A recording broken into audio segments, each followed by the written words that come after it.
Hello everyone, my name is Charita. I'm from grade 12A.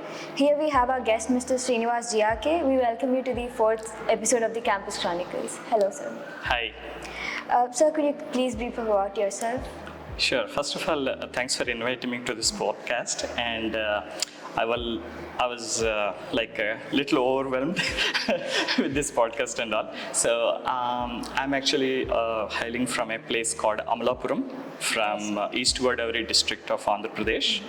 And the place known for a lot of creativity, wittiness, and people from that particular region are mostly into creative field. Like you see this Telugu movie industry and all these people, so they are Most from of the there. people are from Yeah, a lot of dialogue writers, songwriters, and stuff like that.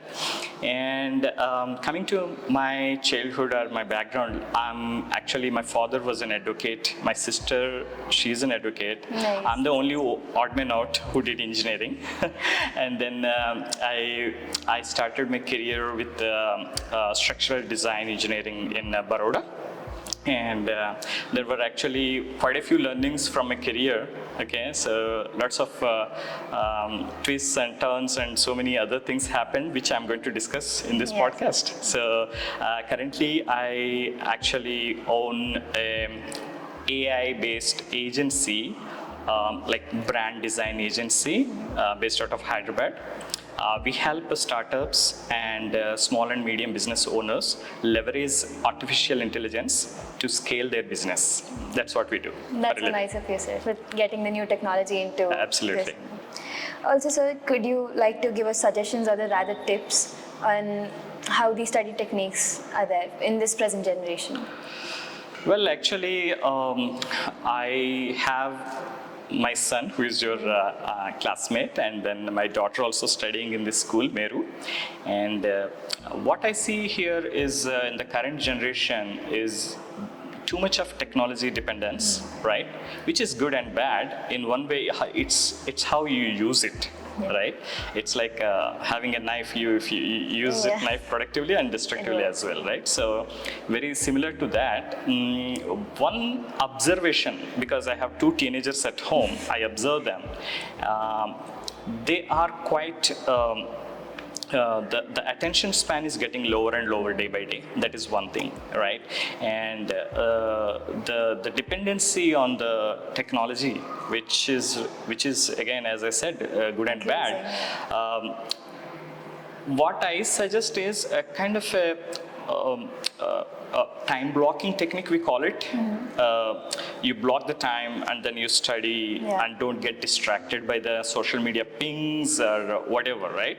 So that undistracted blocks of time will allow you to focus more, dig deeper into your your studies, and then master something. So in order to master anything, you require a little bit of in-depth knowledge and practice, right? That's like spaced practice, we call it, right? Those things are very much required, and also having some sort of a self-awareness on how observe yourself, observe the surroundings, and have some fixed goals. Like, pardon me, I think goals are not always fixed. Sometimes your goals get changed based on your experience with life and all. But having a direction is more important than speed. That's what I always believe in. So these are some of the techniques, and of course, if you ask some practical tips, not in an abstractive way, all these things, breathing techniques help a lot to bring the refocus to the studies and all. And the other thing is having an accountability partner or somebody who can guide you. More than motivation. Motivation, because we are socially connected. And when you have somebody accountable partner, it can be your teacher, it can be your parent, it can be your best buddy.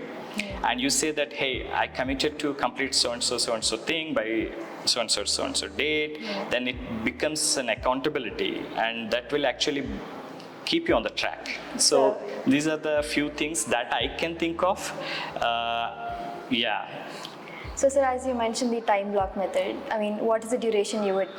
So there are various techniques in that. One of the technique is called Pomodoro technique. You must be knowing that, right? So basically, it is like there are devices available nowadays.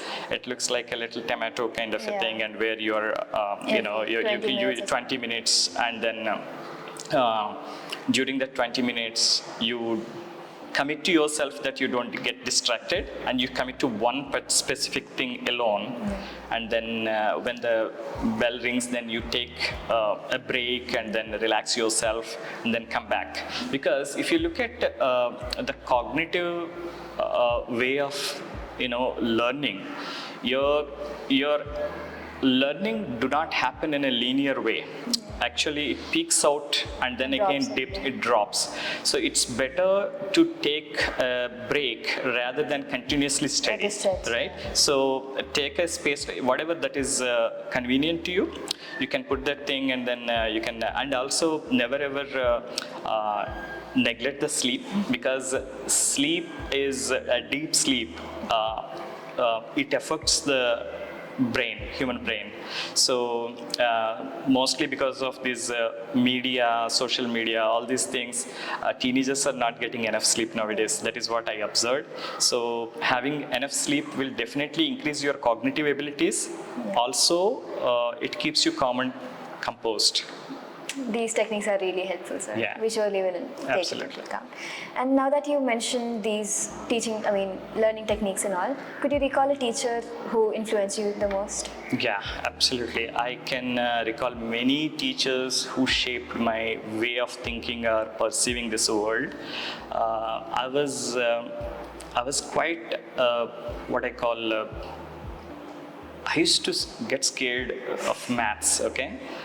Whenever I used to see these mathematical equations, I used to get scared, right? Common problem. And also, generally, I used to be very shy, not outspoken. So, one of my childhood teacher, I still remember, his name is Krishna Sastri Garu. We used to go to the tuition to him after the school, okay? And then he actually once he said, "Why you fear the math so much?" Then I said, I don't really understand. I mean, like this particular x squares and all these quadratic equations and stuff like that. He said one thing, right?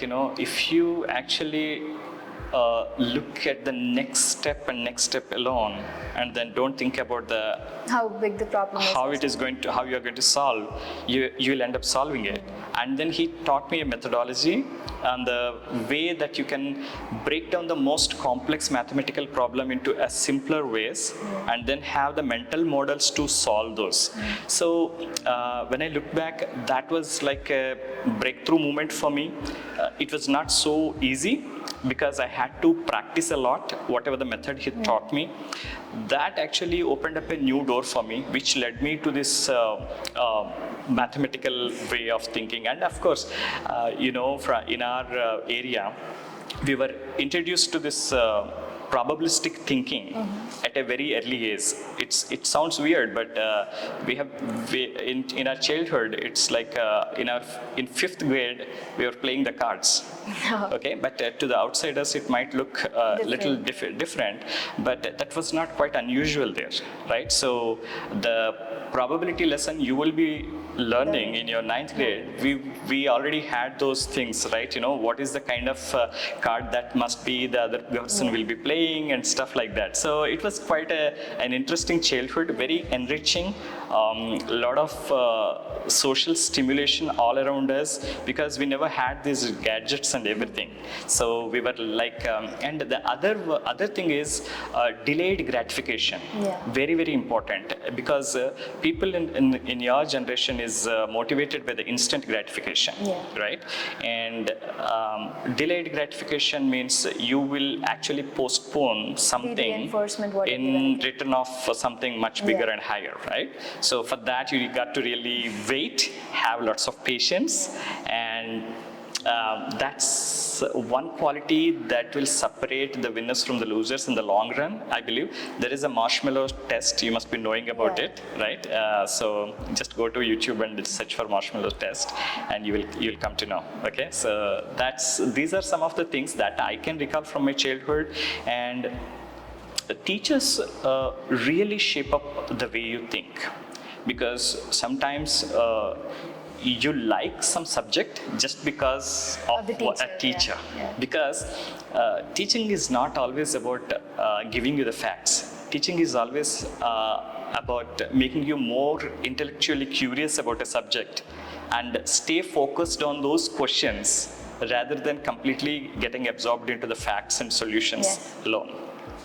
So your childhood is very interesting, sir. Yeah. You learned based on the life lessons and all. So as you said, probability and card games. Right, there. right, absolutely. Also, sir, could you share one of your best memories from your school days? Yeah, my school days, very interesting thing that happened I can recall is up to 10th standard, I studied in Telugu medium, okay?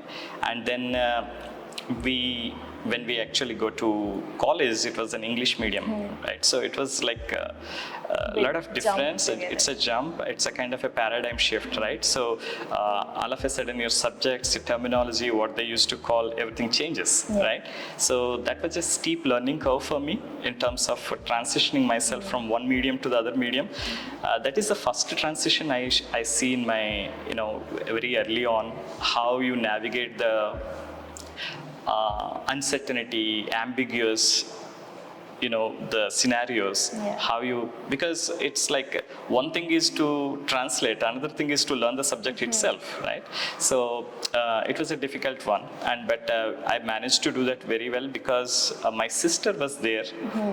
She's 5 years elder to me, and she used to really mentor me like a parent. And I was glad that she was actually guiding me on many of the things, because though she's from humanities background, she knows how to crack the chemistry chapter into minutest details, and she used to guide me very well. So that was one memory I can recall, where in intermediate first year, we used to call +1 intermediate first year, second year. You guys call +1, +2, right? So I was not very well prepared for the chemistry exam, and then I was a little worried. Then my sister said, okay, let's break it down, and then let's see, let's do the analysis of the last 10 years question papers. That's a kind of a hack, but I was able to, with a little careful preparation, I was able to get 44 marks out of 60. I understand it's not 90%, but with a very little preparation, I was able to get to that level, and that is the memory that I can recall. Yeah.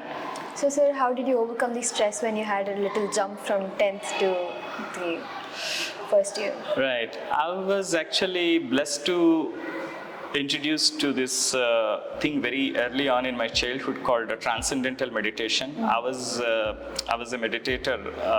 I've been meditating right from my 7th standard. Nice. Of course, I was off track and on track. I was on and off kind of a thing. But it actually keeps me centered and think about the situations happening around you in a very composed and abstract way, and observe yourself more, like self-observability, whatever you call, or self-awareness, whatever you call. That gave me a lot of, managing the stress at that level. I believe that even still holds true even today. If you are not a meditator, just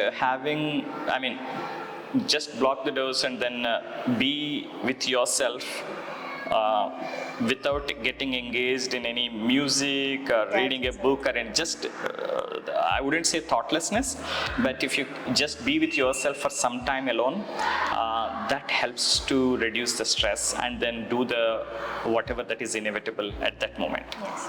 Thank you, sir. And then what are the challenges or the limitations as a parent these days in this generation? Well, so the parenting during these times is little challenging, I would say, because during our times, parents used to be like a little prescriptive in nature, like you have to do this, you have to do that, Strict kind of a thing. Yeah. But now with this recent times, with the kind of a helicopter parenting or whatever they call it, we are trying actually not to expose the kids to the difficult situations. That doesn't mean that actually we have to put the kids in difficult situations, but it You're means making them to have a comfort zone. absolutely. I think the idea is to make them more resilient rather than keeping them safe or not getting exposed to anything. I'm not sure if you read this book. There is a wonderful book called Anti-Fragility. Okay, so Nassim Taleb, he wrote that book. So when you do not expose any person or any system, preventing it from all the external difficult situations, you will be more fragile. Yeah. So you really need to give them some sort of a guided adventures, give them the space to explore the things on themselves. Don't be so prescriptive. It's very difficult. It's very difficult during these times because parents do not really know the border, Yeah. right? It's pretty blurred. Okay, if you give too much of flexibility, the It kids goes to the will next go extent, yeah. on exploring on their own ways, which is okay, frankly, but as a parent, we tend to Still worry a scared, lot. yeah. Okay, we say that okay, if you don't guide them, he or she will go this way or that way, whatever it is, right? We tend to become prescriptive, which is not good, frankly. That's like the nature. I mean, whatever. Nature and parents nurture kind of a thing, right? So the tough situation for the parent right now is when to let go, when to hold on, Yeah. or when to guide, and when to give them the freedom to take certain decisions. Because sometimes we take the decisions, especially, again, it depends on the age, right? When you are in 11th and 12th standard, you are at the cusp of taking major decisions about your career. Yes. So when it comes to career, I'm very passionate about design thinking and human-centered design. I take the design thinking principles, apply to life, career, and business. So we started something called life career design to help people come out of their comfort zone, get to the next level. So very soon we are going to start that. I'm going to announce that. Nice. Okay, so I'm planning to guide people how to design their life as well as their career. We would love to join you, sir. Sure, thanks. So, sir, how do you see the role of school that helps in shaping your child's future in the career aspects as well? Sure. So school environment cannot be recreated at home, and it is a kind of a social learning and social networking that happens in a very controlled manner, and school gives actually a very it's not the rote learning or some sort of a factual remembering and then again, putting it on the paper. Rather, it should fan the intellectual curiosity sparks within the student and then make them ask tougher questions, bigger questions, and explore that. So it is quite an exploratory journey within the school that Meru school is doing really good actually. I'm quite impressed by the way my daughter is in 10th standard and my son is in 12th standard. My son, after 10th, he doesn't want to go out. He wanted to stay with Meru just because he feels safe. He feels he is given the opportunity to explore his curiosities. Nice. That's what differentiates Meru School, frankly.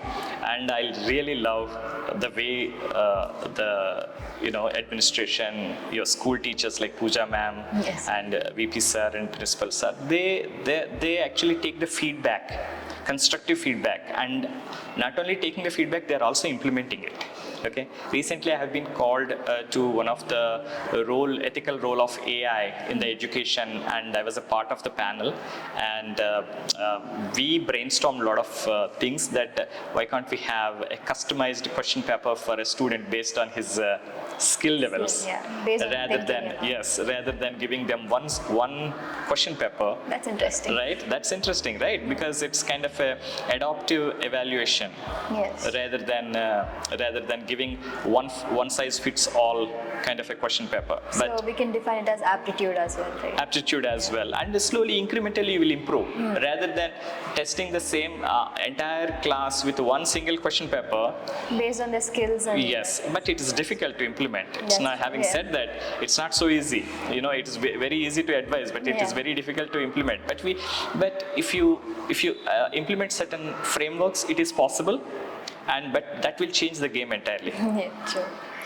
So coming to the last question, sir, could you please comment on the benefits and the loopholes of social media on the academics? As you mentioned before, telling us the wrong route which we can go. So can you advise? Sure. So you belong to Gen Z, right? And from 2010 onwards, it is Gen Alpha.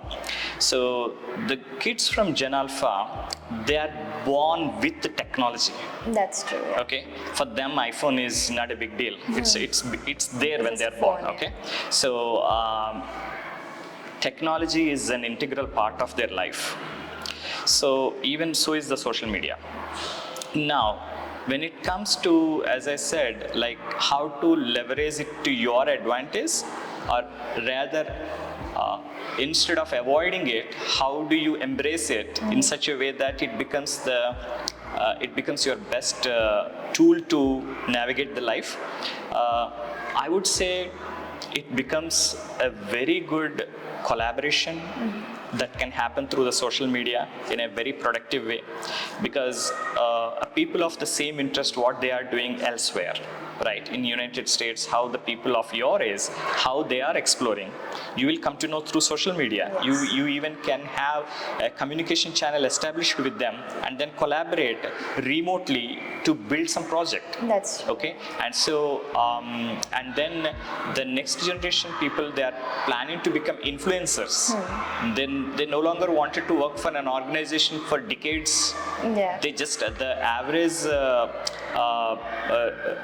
employee retention has gone down from years to right now several months now, right? So how exactly you wanted to really establish yourself in the outside world through the media? Social media can be a great enhancer or a game changer or a multiplier, whatever that you are doing, right? And everybody wanted to have their own personal branding during these times, because you are simply a unique human being with They your want own. to expose themselves.